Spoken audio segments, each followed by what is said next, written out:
सच के साथ। नमस्कार, सिटी वाराणसी लाइव में आप सभी का स्वागत है। मैं हूं ममता चौरसिया। आइए नजर डालते हैं आज की हेडलाइंस पर।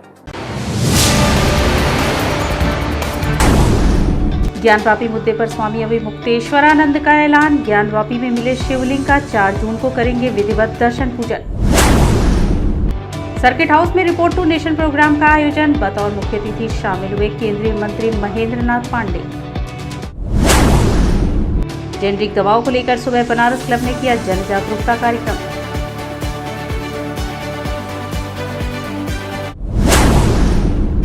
और फिल्म अभिनेत्री ईशा गुप्ता अपने OTT सीरियल आश्रम 3 के प्रमोशन के लिए पहुंची काशी। और अब खबरें विस्तार से। चंदौली के सांसद महेंद्र नाथ पांडे, मेयर मृदुला जायसवाल, जिला पंचायत अध्यक्ष पूनम मौर्य एवं विधायक त्रिभुवन राम गुरुवार को सर्किट हाउस बतौर मुख्य अतिथि प्रोग्राम रिपोर्ट टू नेशन में पहुंचे। सर्किट हाउस में रिपोर्ट टू नेशन प्रोग्राम का आयोजन किया गया, जिसमें मुख्य अतिथि के तौर पर चंदौली के सांसद एवं केंद्रीय मंत्री महेंद्र नाथ पांडे एवं मेयर मृदुला जायसवाल एवं जिला पंचायत अध्यक्ष पूनम मौर्य एवं विधायक त्रिभुवन राम शामिल हुए। इस प्रोग्राम में सरकार द्वारा चलाई जा रही कल्याणकारी योजनाओं के लाभ जिसे मिले हैं उसको सम्मानित किया गया। ज्ञानती, आशा देवी, कमला देवी, राम आश्रय पांडे, साजन सरोज, अनिल पटेल इत्यादि लोगों को शौचालय, PM आवास एवं उज्ज्वला योजना मिली है। सबको महेंद्र नाथ पांडे द्वारा प्रमाण पत्र मिला। नरेंद्र मोदी सरकार के 8 साल के कार्यकाल को लेकर पत्रक का भी विमोचन किया गया। महेंद्र नाथ पांडे ने कहा कि 2014 में काशी के सांसद के नेतृत्व में चुनाव लड़ा एवं जीत हासिल की। जब सांसद ने पहली बार कदम रखा तो उन्होंने कहा कि मेरी सरकार गरीबों के लिए है। इसको लेकर सरकार ने गरीबों की कई योजनाएं चलाई, जिसमें शौचालय, उज्ज्वला आवास योजना चलाई, जिसमें लोगों को नागरिक जीवन बिता रहे थे उसको बाहर निकालने का काम किया गया, जिसका प्रतिफल है कि सरकार ने गरीबों को मदद कर सुनवाई में अपनी पहचान बनाई है। 2014 में काशी का सांसद और भारतीय जनता पार्टी और राजा गठबंधन से घोषित प्रधानमंत्री के कैंडिडेट के रूप में चुनाव उनके ही अगुवाई में, उनके आकर्षण में, उनके व्यक्तित्व की छाया में लड़ा गया, चुनाव जीता गया। औपचारिक रूप से संसदीय दल के नेता चुने गए। संसद के केंद्रीय कक्ष नई दिल्ली में और संसद में प्रवेश करते समय संसद को लोकतंत्र का मंदिर मानकर वहां माथा टेक के अपने कदमों की शुभारंभ करते समय जो वाक्य उन्होंने कहा, मेरी सरकार गरीबों के लिए समर्पित रही, उस पर कदम ब कदम चलते हुए लगातार उन्होंने ऐसे स्टेप उठाए, चाहे जनधन खाता हो, स्वच्छ भारत में सबको शौचालय हो, हर एक को छत देने की प्रधानमंत्री आवास महत्वाकांक्षी योजना हो, चाहे लोगों को बेहतर इलाज उपलब्ध कराने की। शंकराचार्य स्वामी स्वरूपानंद जी के शिष्य स्वामी अविमुक्तेश्वरानंद ने पत्रकारों से बातचीत में बताया कि ज्ञानवापी मस्जिद में मिले शिवलिंग की वे शनिवार को पूजा अर्चना करेंगे। शंकराचार्य स्वामी स्वरूपानंद सरस्वती के प्रतिनिधि शिष्य स्वामी अविमुक्तेश्वरानंद ने गुरुवार को प्रेस वार्ता में कहा कि वे शनिवार को ज्ञानवापी मस्जिद में मिले शिवलिंग का पूजन अर्चन करेंगे। श्री विद्या मठ केदार घाट में पत्रकारों से बातचीत में उन्होंने घोषणा करते हुए कहा कि मेरे गुरु शंकराचार्य का आदेश हुआ है कि जब वहां भगवान शिव प्रकट हो गए हैं तो उनका पूजन अर्चन, भोग, आहार होना चाहिए। इसके लिए न्यायालय के आदेश की प्रतीक्षा नहीं की जा सकती।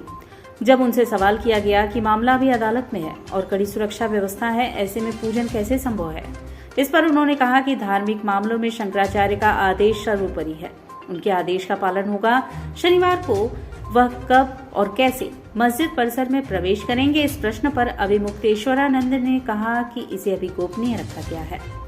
स्वामी अविमुक्तेश्वरानंद ने कहा कि शास्त्रों में भगवान शिव के अतिरिक्त अन्य ऐसे कोई देवता नहीं है जिनके सिर पर जलधारा निकलती हो।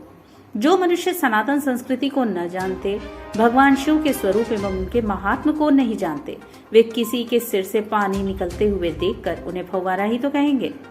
मुसलमान लोग भगवान शिव को नहीं जानते और न ही उनको मानते हैं। इस्लाम में देवता आदि की परिकल्पना दूर दूर तक नहीं है। ऐसे में वे सभी अबोध हमारे भगवान शिव को फव्वारा नाम से कहकर स्वयं यह सिद्ध कर दे रहे हैं कि वे ही भगवान शिव हैं। हमने इंटरनेट पर मुगलों की बनाई इमारतों के अनेक फव्वारों को देखा, पर एक भी शिवलिंग के डिजाइन का नहीं मिला। शंकराचार्य पूज्यपाद स्वामी स्वरूपानंद सरस्वती जी महाराज ने, जो कि इस समय मध्य प्रदेश में हैं, हम भी उन्हीं की सेवा में वहीं पर थे, उन्होंने हमको आदेश किया कि तुम काशी जाओ और प्रकट हुए भगवान आदि विश्वेश्वर की पूजा अर्चना आरंभ करवाओ। तो उनके आदेश से हम काशी आ गए हैं और यहाँ पर तैयारी करके पूजा के उपचार जोड़ करके शनिवार को, माने परसों के दिन हम भगवान विश्वेश्वर की पूजा के लिए शंकराचार्य जी महाराज के आदेश से जाएंगे। शंकराचार्य जी महाराज सनातन धर्म के सर्वोच्च आचार्य हैं।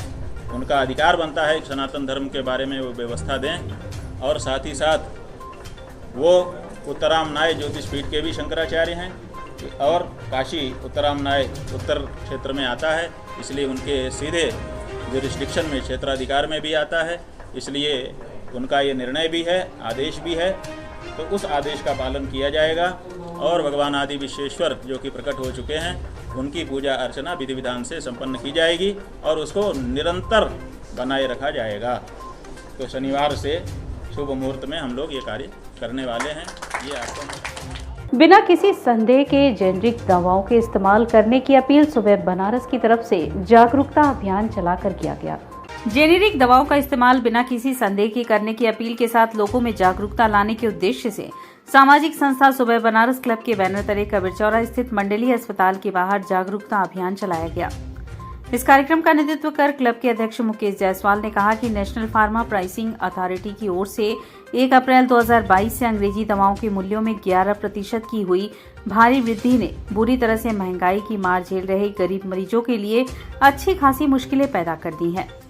ऐसे मुश्किल दौर में प्रधानमंत्री जन औषधि परियोजना के तहत आर्थिक रूप से कमजोर मरीजों के लिए वरदान साबित होने वाला जेनेरिक दवा धीरे धीरे करके आम जनता का ध्यान अपनी ओर आकृष्ट करने का काम कर रहा है, जो कि अंग्रेजी दवाओं के मुकाबले काफी सस्ते दर पर देश भर के 739 जिलों में 8,610 जन औषधि केंद्रों पर 1616 उत्पादों के साथ अपनी उपस्थिति दर्ज करा रही है।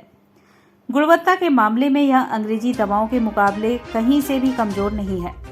कार्यक्रम में मुख्य रूप से अनिल केसरी, नंद कुमार टोपी वाले, नीचीबाग व्यापार मंडल के अध्यक्ष प्रदीप गुप्त, सचिव सुमित सर्राफ, अश्वनी जायसवाल, पारसनाथ आदि शामिल थे। नेशनल फार्मा अथॉरिटी की ओर से 1 अप्रैल 2022 से अंग्रेजी दवाओं में 11% की भारी वृद्धि कर दी गई है, जो कि आम आदमी के पहुंच से बाहर होता जा रहा है। उसी को देखते हुए आज हम लोग, जो कि प्रधानमंत्री जन औषधि परियोजना के तहत जेनरिक दवा आ रहा है, जो कि काफ़ी सस्ते दर पर बाज़ार में उपलब्ध है, उसके समर्थन में आज हम लोग यहाँ पर अपना कार्यक्रम किए हैं और सभी जनता से अपील किए हैं वे अंग्रेजी दवा का मोह छोड़े, जेनरिक दवा अपनाएं। जेनरिक दवा गुणवत्ता में कहीं से भी अंग्रेजी दवा से कम नहीं है। अंग्रेजी दवा खाली जो है चमकीली भड़कीली दवाओं में आ रही है के रूप में आ रहे हैं, उससे लोग उसकी तरफ आकर्षित हैं। अब धीरे धीरे करके जनता को भी यह समझ में आ रही है, वो भी अपना जो है जेनरिक दवा की ओर अपना जो है रुझान कर रही है। वाराणसी टिकरी गांव स्थित किष्किंधापुर में गुरुवार की दोपहर पर्यावरणविद अनिल सिंह की अध्यक्षता में अमृत सरोवर तालाब का शुभारंभ कार्यक्रम आयोजित किया गया। आचार्य विद्यापीठ खंड क्षेत्र के टिकरी गांव स्थित किष्किंधापुर में गुरुवार को दोपहर में पर्यावरणविद अनिल सिंह की अध्यक्षता में खंड विकास अधिकारी डॉक्टर रक्षिता सिंह की देखरेख में अमृत सरोवर तालाब का शुभारंभ कार्यक्रम का आयोजन किया गया, जिसके दौरान मुख्य अतिथि रोहनिया विधायक डॉक्टर सुनील पटेल तथा विशिष्ट अतिथि भाजपा जिला उपाध्यक्ष सुरेश सिंह, सृजन सामाजिक विकास न्यास के चेयरमैन अनिल सिंह, ब्लॉक प्रमुख प्रवेश पटेल, आराजी लाइन ब्लॉक प्रमुख प्रतिनिधि डॉक्टर महेंद्र सिंह पटेल ने संयुक्त रूप से विधिवत वैदिक ब्राह्मण द्वारा मंत्रोच्चारण व हवन पूजन के पश्चात फावड़ा चलाकर 2 अमृत सरोवर तालाबों का शुभारंभ किया। कार्यक्रम के दौरान पर्यावरणविद अनिल सिंह ने पर्यावरण व जल संरक्षण के बारे में विस्तार पूर्वक जागरूक करते हुए उपस्थित लोगों को शपथ दिलाया।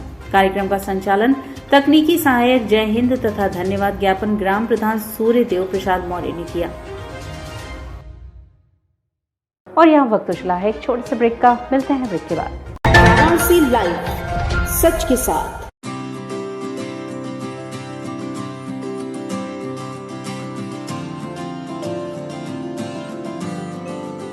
We know how to shine, we know how to rise. We are nurtured with the best, having fun and some rest. We are learning today, we will lead tomorrow.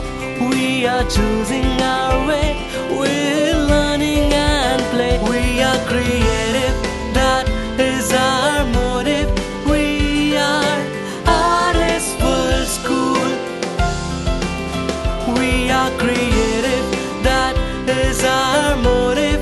We are RS World School, RS World School. We just don't believe in learning, we believe in creative learning. We are RS World School. Learn today, lead tomorrow.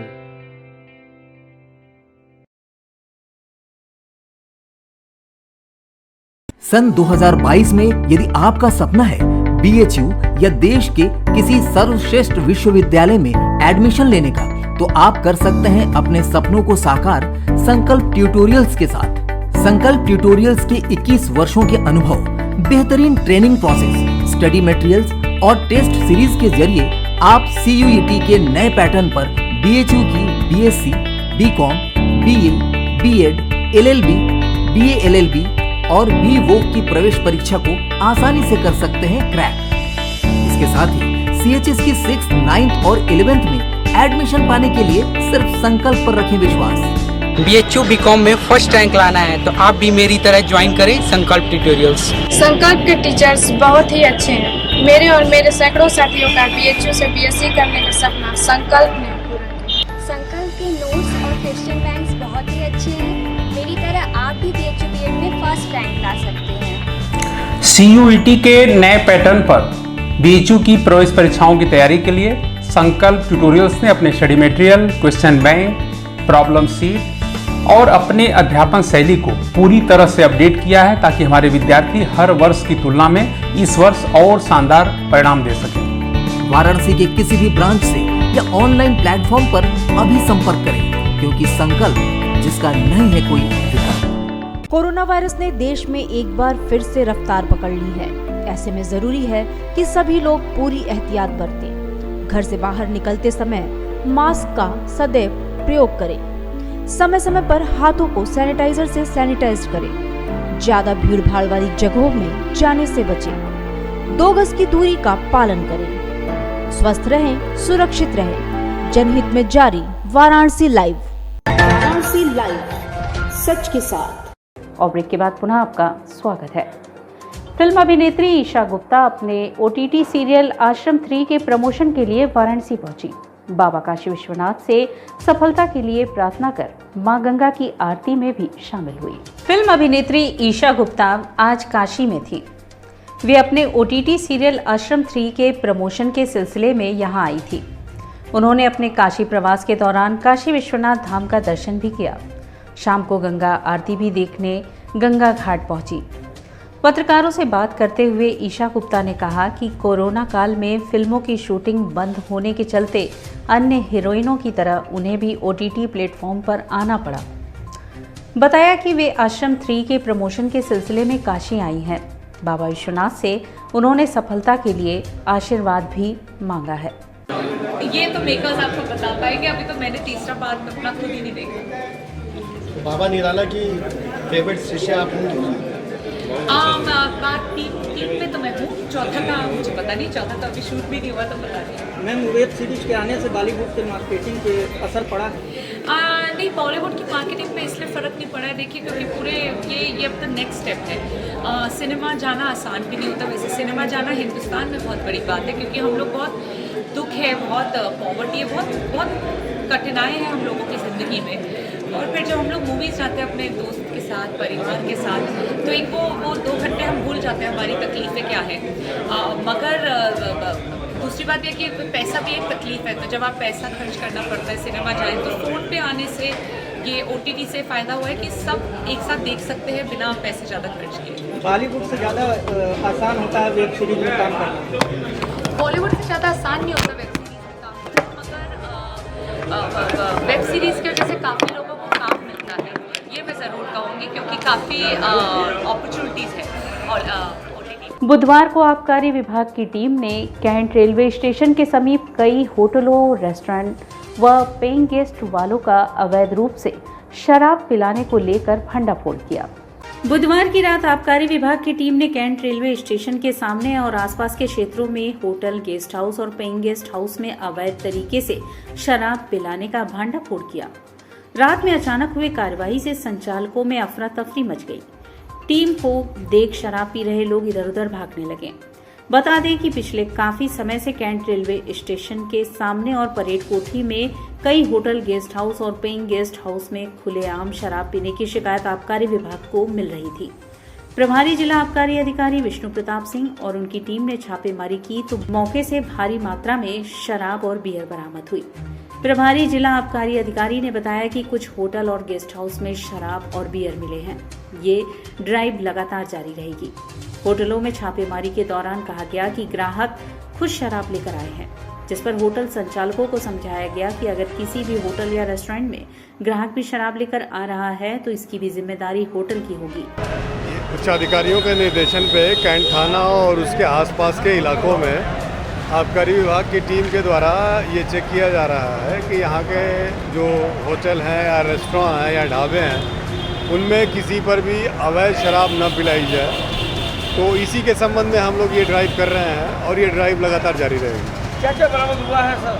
कुछ restaurant में कहीं पे 1 पौवा, कहीं पे 2 पौवा थोड़े बहुत चीज़ें बरामद हुई हैं, जिसके संबंध में लोगों ने कहा कि साहब ये ग्राहक लेकर के आए हैं। उनको ये सैनिटाइज किया गया, उनको समझाया गया कि अगर किसी भी रेस्टोरेंट में अगर ग्राहक भी ला रहा है तो it is the responsibility of that hotel. BHU द्वारा बीएचयू के पूर्व छात्र व वर्तमान में अमेरिका के टेक्सास A&M यूनिवर्सिटी हाउस में आचार्य प्रोफेसर केशव प्रसाद शुक्ल का सम्मान किया गया। भोजपुरी अध्ययन केंद्र बीएचयू द्वारा बीएचयू के पूर्व छात्र व वर्तमान में अमेरिका के टेक्सास A&M यूनिवर्सिटी ह्यूस्टन में केमिकल इंजीनियरिंग विभाग में आचार्य प्रोफेसर केशव प्रसाद शुक्ल का सम्मान किया गया। कार्यक्रम की अध्यक्षता बीएचयू के कुलगुरु प्रोफेसर VK शुक्ल ने किया। इस अवसर पर प्रोफेसर केशव प्रसाद शुक्ल को अंगवस्त्रम, सम्मान पत्र व बुके देकर सम्मानित किया गया। सम्मान पत्र का वाचन डॉक्टर देवेंद्र मिश्र द्वारा किया गया। इस अवसर पर अपने भावपूर्ण उद्बोधन में प्रोफेसर केशव प्रसाद शुक्ल ने 70 के दशक में बीएचयू में बीते अपने छात्र जीवन को याद करते हुए कहा कि बीएचयू एक ऐसी संस्थान है जो अपने छात्रों के विकास के लिए तमाम प्रकार के संसाधन उपलब्ध करवाती है। अपने छात्रों में सकारात्मक सोच का निर्माण करना बीएचयू की शिक्षा के केंद्र में है। यह संस्था वैज्ञानिक बोध विकसित करने के साथ ही सांस्कृतिक मूल्य व सामाजिक दायित्व के प्रति जागरूक करती है। इस अवसर पर बोलते हुए प्रतिष्ठित न्यूरो चिकित्सक प्रोफेसर विजयनाथ मिश्र ने कहा कि संवेदना का होना ही जीवन का धर्म है और बीएचयू का हर छात्र इस दिशा में जागरूक रहता है। स्वागत वक्तव्य प्रोफेसर श्री प्रकाश शुक्ल ने दिया। उन्होंने कहा कि विस्थापन ज्ञान के साथ व्यक्तित्व को भी विस्तार देता है। अपने मूल्यों से ममता तो होती है, लेकिन उससे चिपके रहने से विकास अवरुद्ध होता है। बुद्ध, कबीर, नानक, गांधी सभी इसी विस्थापन से बढ़े हुए, इसलिए विस्थापन जरूरी है। हाँ, जीवन में विपथन नहीं होना चाहिए। इस अवसर पर भोजपुरी केंद्र के अमर कृष्ण दीक्षित, आदित्य पांडे, विनय खरवार, पंकज पटेल, अखिलेश्वर पांडे, ऋषि पांडे छात्रों द्वारा समन्वयक प्रोफेसर श्री प्रकाश शुक्ल द्वारा लिखित गीत कोयलिया जल्दी कूको ना की सुंदर प्रस्तुति की गई। सबसे बड़ी बात इस सम्मान समारोह की ये है कि वे हमारी भोजपुरी माटी की सशक्त उपलब्धि है। अविभाजित मिर्ज़ापुर के बरवा गांव में वे पैदा होकर के और एक ग्रामीण परिवेश से जुड़ने के बावजूद एक लंबी यात्रा करते हुए उन्होंने अमेरिका जाकर के अपनी एक जगह बनाई है और अपने फील्ड में केमिकल इंजीनियरिंग के क्षेत्र में इनका बहुत नाम है। उन्होंने काफ़ी काम किया है और ख़ास करके इस समय वह ऑफशोर ऑनशोर जो ऑयल एक्सप्लोरेशन होता है उसकी वेस्ट की कई कंपनियों के सलाहकार हैं। और जब ऑयल निकाला जाता है तो पाइप में क्या क्या समस्याएं आती हैं ऑफशोर ड्रिलिंग में, उसमें हाइड्रेट पे इनका बहुत महत्वपूर्ण काम है जो दुनिया में बहुत पहचान बना है। हाइड्रेट पर वो एक तकनीकी टर्म है और उसकी पर्यावरणीय चिंताओं पर इनका काम है, उसके स्वास्थ्य विषयक चिंताओं पर इनका काम है और बहुत सारा इन्होंने काम किया है। और इसी के साथ सिटी वाराणसी लाइव का यह प्रसारण यहीं समाप्त होता है। ममता चौरसिया को दे इजाजत। नमस्कार।